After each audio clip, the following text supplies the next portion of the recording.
আসসালামু আলাইকুম। আমরা দেখতে পাচ্ছি গরু সোলার কাজ চলতেছে। তবে মজার বিষয় হলো এখানে কিন্তু দেখতে পাচ্ছি কি বলে ধোঁয়া উঠতেছে গরুর সেই শরীর দিয়ে। এবং আর সব থেকে মজার বিষয় হলো এখানে দেখতে পাচ্ছি আমার চাচা শামীম, সে কাশি দিয়ে গরু চুলতেছে। আসলে এটা আপনারা কেমন দেখছেন বা জানেন জানি না, আসলে অসাধারণ। আমি প্রথম ভাবছিলাম মনে হবে না, তবে এখন দেখতেছি হচ্ছে।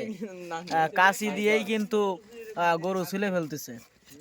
তা খুব সুন্দর একটি বিষয় এবং খুবই ভালো লাগতেছে এবং নতুন ইউনিক একটি জিনিস দেখলাম। এবং গরুর মাংস দেখতেছি একেবারে একেবারে গরুতে কিন্তু চর্বি নেই। খুব সুন্দর মাংস হবে আশা করছি। এবং মজার বিষয় হলো এবং অবাক করার বিষয় হলো এই দেখো মানে কিভাবে ধোঁয়া উঠতেছে। তা সব মিলিয়ে এক অন্যরকম অভিজ্ঞতা। এখানে মোবাইলতে যারা সাংবাদিক হয় তাকে S20 আলট্রা থাকে।